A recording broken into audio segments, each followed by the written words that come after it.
Okay, hi, this is Elliot Fishman, and welcome to our CT case conference. And I'm hoping that you are looking at our screen and that you could see everything I want to show you. I think last week I tried doing this and I had some problems because Facebook changed something or other.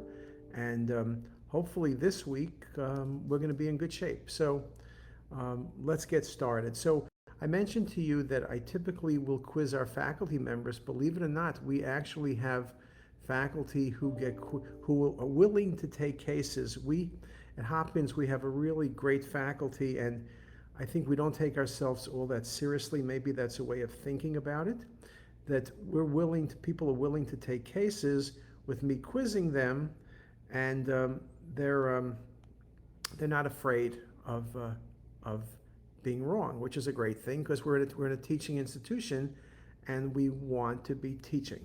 So what I'm going to do is I'm going to show you some of the cases we had this month.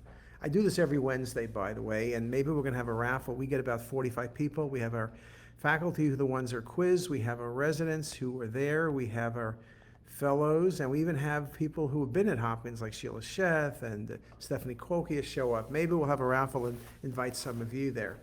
But here's a patient 7 days post-Whipples procedure with fever.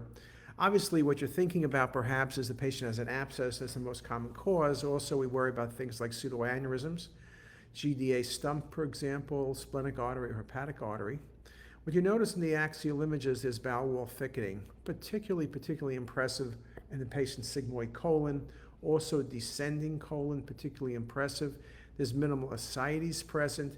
And when you look, it's really a pancolitis. Now, of course, in a post-op patient, you would consider ischemic colitis, but it's too extensive. And if you look carefully, if I gave you all the images, the vessels look good. In a patient who's post-Whipples or post-most surgeries, patients are often put on antibiotics. Patients on antibiotics can get pseudomembranous colitis, and this was a wonderful example of pseudomembranous colitis. Pseudomembranous colitis, average wall thickening in the colon is about 1.1 centimeters. Commonly a pancolitis, but can be more segmental.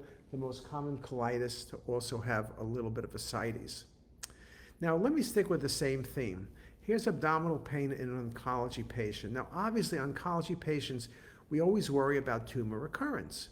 But also it's important to recognize with so many new chemotherapies, immune suppressant therapies, all sorts of checkpoint inhibitors, there's so many things we need to know of complications. And in this case, this patient had a history of melanoma. You see gastric wall thickening, and of course you say, well, how do I know it's not a tumor? Melanoma can go to the stomach, but usually it's lobular masses or bulking masses. If you said this was Lymphoma plastica, I would have a hard time arguing with you. But the wall thickenings show nicely on the cinematic. Patient has liver mets, so the patient has known metastatic disease. Maybe it is Lymphoma plastica. That would be a reasonable thing to say, but I'm asking you for something else. Okay, there's nothing about tumor in the stomach. What else could there be in the stomach? And you got to think about gastritis. And in patients for immunotherapy, particularly now with some of the new checkpoint inhibitors, patients often get severe gastritis, and that can occur in things like melanoma. So I showed you a colon pseudomembranous colitis as a complication. I showed you this as a complication as well, with the stomach being thickened.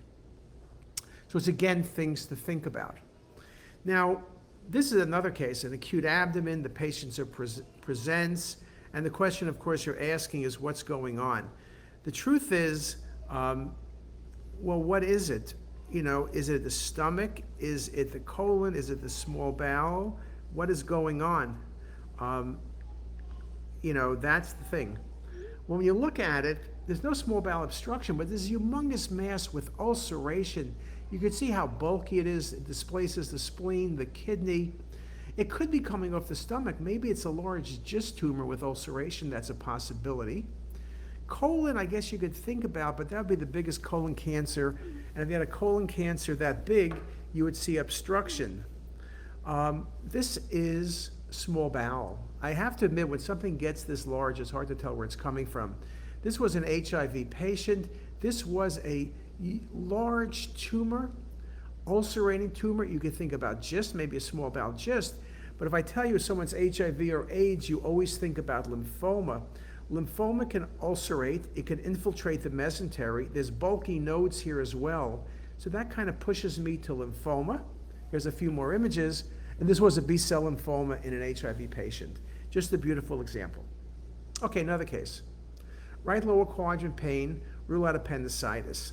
Now the patient's appendix is dilated, and the patient does have appendicitis if you look by the size of the appendix and some inflammation.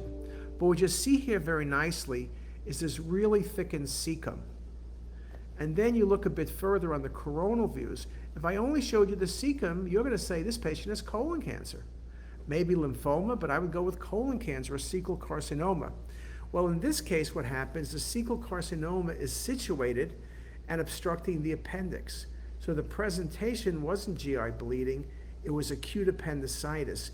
So masses of the cecum, most commonly adenocarcinoma, can obstruct the appendix and presentation of acute appendicitis, even though the problem is a colon cancer. Beautiful example of cinematic rendering, okay? Beautiful example. Cecal cancer, wonderful case. Another example, patient with GI bleeding. You see a mass in the pelvis. Now, now this could be prostate, right? It could be from the uterus, it could be a drop med, it could be small bowel. Here's some more images. You can see the necrosis of the tumor as you go down to the venous phase. Very large mass. It's not coming from the sacrum. You could have a sacral chordoma, but then you would see bone destruction. You could have, if the patient had rectal cancer previously, it could be a rectal cancer recurrence. It could be a prostate cancer. It's so large. If it was a female, it could be a sarcoma of some sort. But what you can see here is some vascularity in the lesion. I'm showing you a lot of images. There it is in the sagittal, very nicely shown. There's no bone destruction. And when you think about it, it's not the bladder. It could be prostate. It could be a prostate sarcoma. But what this was, it was coming from the colon. Large masses. It's a little tricky where it's coming from, but this was a rectal gist tumor. Now, gist tumors can occur anywhere. We think about gastric gist tumors, 70%. Small bowel number 2, 25%. But you can get esophageal gist tumor, colon gist tumors, rectal gist tumors. This was a beautiful example of a rectal gist tumor. Okay, now when I quiz people, I always put them in the right category. I'll put down small bowel. I'm not cheating on you where I give you kidneys and then I show you something in the lung per se. But I like this case. This patient had FUO and relapsed AML. And what you see is there's masses involving the rib. So this tumor, that's going to be a tumor. That's not an abscess. But what's interesting in this case is look at the kidneys. There are multiple bilateral renal masses. They look like soft tissue masses. Obviously, lymphoma can give you soft tissue masses. Metastasis can give you soft tissue masses. Metastatic melanoma, multicentric, multifocal renal cell carcinoma. But, you know, I gave you a history of relapse of AML. Interesting, look how it infiltrates. If I only had this image, I would say TCC of the right kidney. Here it is cinematic. Obviously, cinematic tells you everything. There's the mass. So you think for a second, what could this be? I'm also quizzing you, so metastasis, possibility.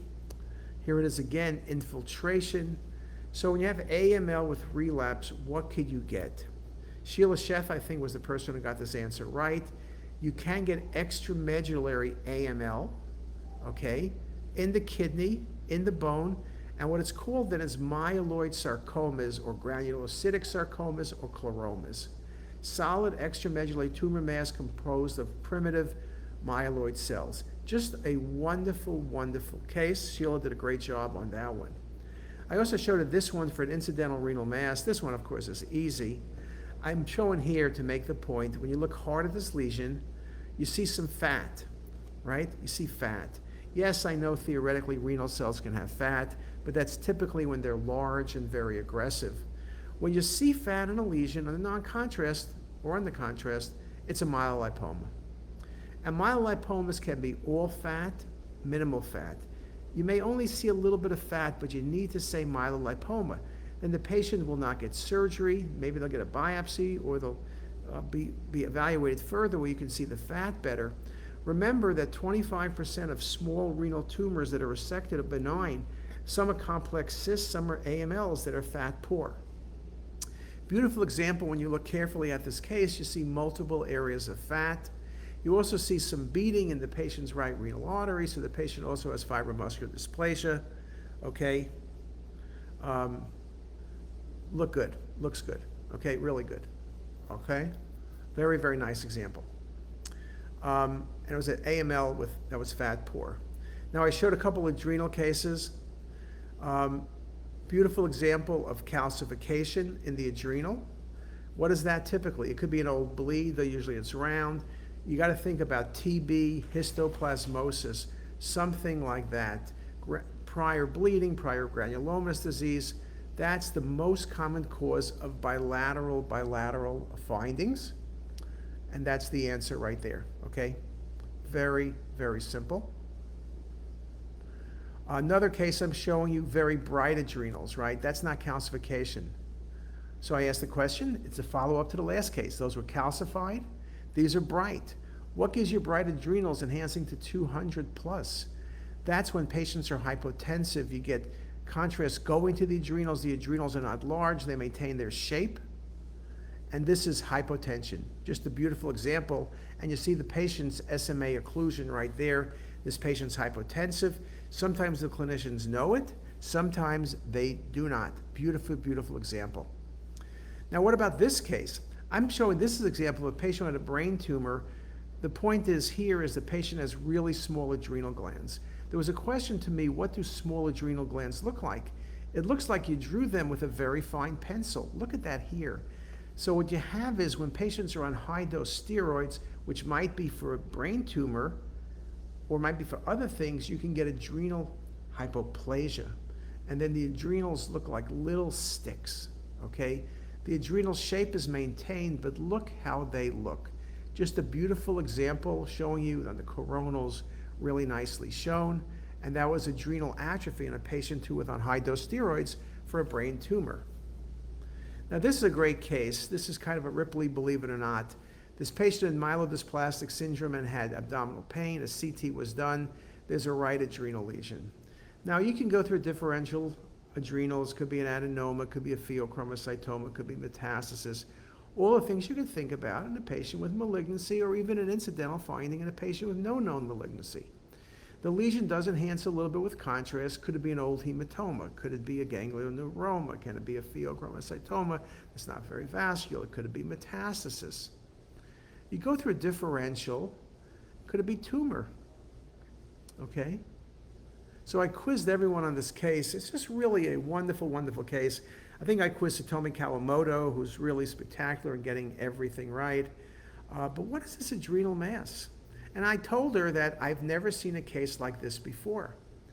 And what this case was, when you do your differential diagnosis of adrenal masses, you do the common, then you do the uncommon. I showed a case in conference this week of an angiosarcoma of the adrenal gland. I've seen very unusual adenomas. I've seen all sorts of infection processes, IVDA disease. But I've never seen this. And somewhere on the list of 100 things that could be in the adrenal is extramedullary hematopoiesis. So if a patient has myelodysplastic disease, you always say if you see a mass, it needs to be extramedullary hematopoiesis, or could it be? Whether it's a pelvic mass, a mesenteric mass, a paraortic mass, a spleen mass, a kidney mass, a lung mass, extramedullary hematopoiesis. What a great case. Now, that's 15 minutes of 15 fantastic cases. I will tell you that we do an hour's worth, and I quiz the people, and obviously it takes much longer when you quiz people, but I show 4 times as many cases. I do about 20 to 30 cases a week. Our goal is for people not to give the answer, but give a differential diagnosis and really teach our fellows and our residents. So I'll make you a special offer to CTisus users. If you could send to us in 25 words or less why you should be, 50 words or less, why we should invite you to the conference to sit in, we will give you 3 months free. Now, we don't charge anyone anything, so 3 months free is not a big deal because everything is for free. But 3 months, 12 weeks of outstanding conference with our secret code, because unfortunately you need to know how to log in. You know, we've had spies from many foreign countries. the best and the brightest tried to break in. Now, I shouldn't say that because then someone will try to break in and prove that they can do it, which I'm sure they can because our security, we're here to teach, not to, we're not, high-level security experts. But anyway, I hope you enjoyed the cases. We do this the third or fourth Thursday, and this time it was Friday because yesterday I was doing a retreat, a wonderful retreat that Dave Hellman ran at Hopkins with the Greenberg, so it's just terrific. And here I am today speaking to you, and I wish everybody, if you're on the East Coast, you know it's very hot. If you're in the middle of the United States, it's very hot. If you're in the rest of the world, it's probably hot wherever you are as well. I hope everybody enjoys the last few dog days, as we would say, of August. And by the time I speak to you next, it's going to be September. So as the song goes, see you in September. Have a great day, everybody.